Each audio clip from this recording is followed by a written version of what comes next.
have you ever felt that tiny hesitation, that flicker of self-consciousness when you're about to speak English? Or maybe you actually knew the answer to a question, but you kind of held back just because of your spoken English? Yeah. If that sounds at all familiar, then you are in exactly the right place today. Definitely. Today, we're taking a deep dive into how to truly unlock English fluency and, importantly, confident pronunciation. And we've brought quite a stack of sources for this one. We've pulled insights from, leading language learning experts, articles from educational platforms, even full YouTube transcripts. Oh, interesting. Yeah, and also a really fascinating Reddit thread where native speakers actually reveal the subtle cues, the little things that identify non-native speakers, even those with really excellent English otherwise. Wow. So our mission today is basically to equip you, our listener, with actionable strategies and maybe some of those aha moments, Right. to shortcut your path to being truly well-informed on this topic. Okay, great. So let's start with the why. Why does true fluency really matter beyond just like acing a textbook test? Right. It's definitely more than perfect grammar. It's about speaking English with genuine ease and confidence, almost like a native speaker would. Exactly. Ease and confidence. And for you, listening right now, the real-world impact is potentially huge. We're talking about supercharging your career, opening doors to exciting study opportunities, and, well, truly connecting globally with the, 1.46 billion English speakers out there. Yeah, it's massive. And what's really insightful from the sources is how many learners feel this deep frustration. They feel misunderstood or awkward, or maybe even sense that they aren't quite taken seriously just because of their accent or specific speech patterns. Right, that feeling of not quite landing the way you want to. Casely. And the goal here isn't necessarily to erase your native accent entirely. It's more about achieving clarity and connection. It's about training what one expert actually called your mouth muscles to make English sounds more effectively. Mouth muscles. I like that. It makes it sound physical. Well, it kind of is. It's not just a metaphor. It's a physiological reality. If your native language doesn't use the same tongue positions or lip shapes for its sounds, your English mouth muscles are essentially, undeveloped for those specific movements. So it actually takes effort physically. It can, yeah. It can lead to strain, and it requires deliberate training to build those new pathways. And achieving that level of proficiency, as highlighted by various language experts we looked at, it takes years of deliberate, consistent training to break existing habits and develop new ones. Okay, let's unpack that then.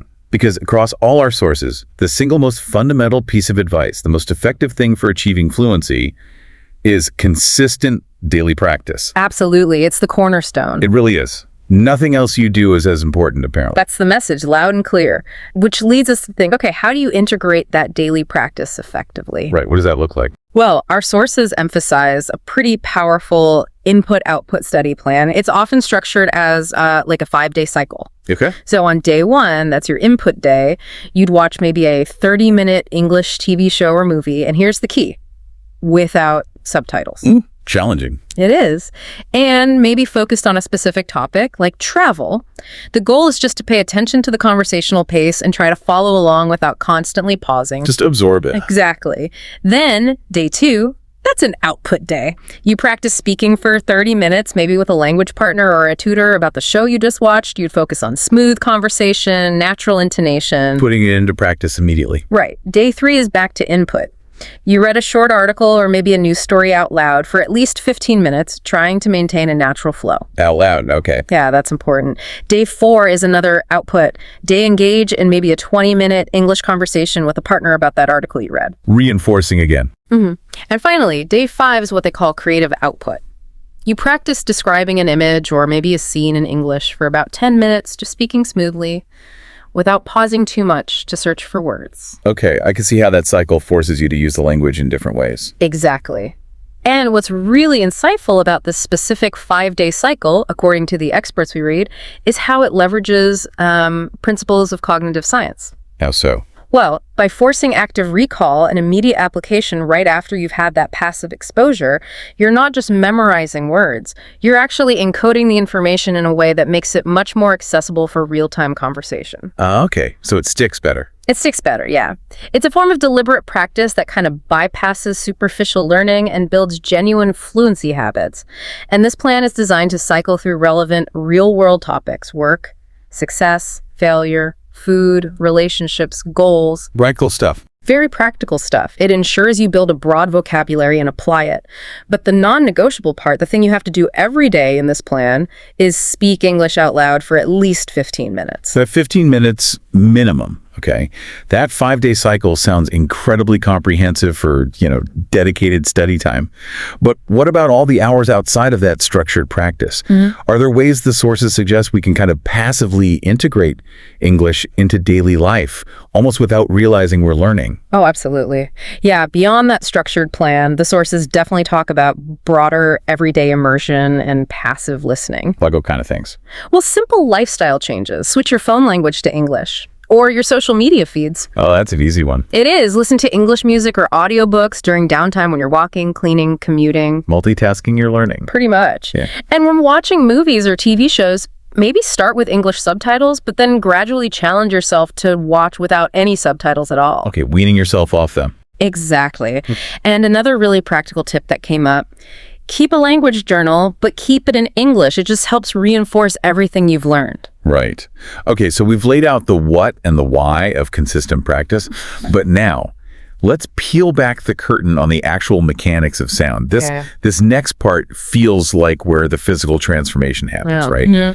Training your mouth, like you said, almost like an athlete trains their body, to make those English sounds sound truly natural. Yeah, and this is fascinating. One intriguing insight from the sources is that English really does require specific mouth and tongue movements. Oh, yeah. And for speakers whose native languages are significantly different, these movements can actually be, physically taxing. Some people mention their jaw aching after speaking English for a while. Wow, really? Aching? Yeah. So a key first step is to identify the sounds that are notoriously difficult for speakers of your specific native language. Like it varies. It varies hugely. For instance, the H sound can be tricky for French speakers. Final consonants often get dropped by Vietnamese speakers, or that infamous, the sound is hard for many people. Guilty. Lightly. Smiles. So the experts recommend making a list, maybe 5 to 8 of these problem sounds for you personally, and then commit to practicing them daily, even just in front of a bathroom mirror. Treat it like your pronunciation workout. A pronunciation workout. I love that framing. It makes it less intimidating. Doesn't it? And that focused repetition is just crucial for actually correcting those ingrained habits. So if my jaw isn't aching a little, maybe I'm not pushing myself enough. But seriously, that workout idea is great. Are there any specific exercises the sources really highlighted for targeting these mouth muscles? Yes, absolutely. Tongue twisters came up a lot. The classics. The classics, like Peter Piper picked a peck of pickled peppers, or Fuzzy Wuzzy, or the woodchuck one. They might seem silly. They do feel a bit silly sometimes. They do, but they force you to enunciate similar sounding words clearly, and they really do strengthen the mouth muscles, even if you have to start really slowly. Okay, so slow and steady wins the race there. Definitely. Another powerful technique is vowel warm-ups. Practice your long and short vowel sounds, again, in front of a mirror. Think A as in ape versus A as in apple. Hold each sound for maybe 5 to 10 seconds to really focus on the phonetic production, how your mouth is shaped. Getting that muscle memory. Exactly. And syllable stress is also vital in English. Words emphasize specific syllables, right? Like engage, not engage, or architect, not architect. Right, the rhythm of the language. Precisely. Learning to stress correctly, along with mastering the schwa sound, that super common unstressed sound like the E in problem or the E in again. The lazy vowel sound. The lazy vowel. Mastering that is absolutely key to sounding more natural. And to kind of tie it all together, shadow speaking seems like a fantastic technique that was mentioned. Oh yeah, shadow speaking is great. Can you just quickly explain that one again? Sure. It's where you listen to a native speaker, maybe from a video or audio clip, and you repeat what they say almost immediately with as little delay as possible. Like an echo. Like an echo, yeah. But you're not just echoing the words, you're trying to mimic everything. Their rhythm, their pace, their pauses, their intonation. The musicality. Exactly. You can try this with any English video, really. And a good tip is to record yourself doing it, then compare your version to the original. It's very revealing. Ooh, that sounds potentially painful but useful. Laugh slightly. It can be, but very useful for self-correction. And there are tools too, like Youglish was mentioned. You can type in a sentence and hear it pronounced by different native speakers and various accents from YouTube videos. Oh, that's brilliant for targeting specific sounds or phrases. It really is. And just reading aloud for 5 or 10 minutes every day is also an excellent warm-up for your mouth muscles before you even start speaking. Okay, so lots of practical exercises there. Now, how do all these pieces, how do they come together for you, the learner, who's trying to bridge that gap to sound more, well, native-like? We're moving beyond maybe obvious errors to the really fascinating nuances, right? Those subtle patterns that often distinguish even very advanced non-native speakers. And like you said, it's not about pointing out faults, it's about uncovering the language's quirks. Exactly. And a crucial aspect that really emerged, especially from that Reddit thread we looked at, were the insights from native speakers themselves. They detailed those subtle cues they pick up on. What kind of things? Well, one of the absolute biggest challenges for many learners is the use of articles. A, and. Ah, yes, the tiny terrors. Tiny terrors, good one. Think about the difference between, say, I love cake in general, versus I love the cake, meaning the specific cake you're eating right now. Right. Speakers from languages that don't have articles, like Thai or many Slavic languages, often just omit them altogether, while others, maybe like French speakers, might overuse the. It's tricky. Definitely. And prepositions too, right? Ooh, prepositions. Yes. Those little words are notoriously difficult because their usage often feels completely arbitrary. Why do we say afraid of the dark and not afraid from the dark? There's often no logical reason. You just have to learn it. It's incredible how those tiny, almost imperceptible shifts for a native speaker can be such huge hurdles. Did any of the sources explain why these specific nuances, like, say, silent letters or contractions, are so much harder to master than basic grammar rules?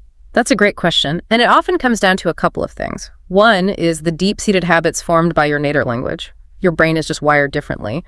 The other is the sheer volume of exceptions and irregularities in English. Right. So if we connect this to, say, tenses and verb forms, you see really common patterns of error, like the misuse of since versus for. Oh yeah, that's a classic. Yeah, it is. You hear things like, I live here since 3 years, when it should be, I've been living here for 3 years, or maybe it's been 3 years since I moved here.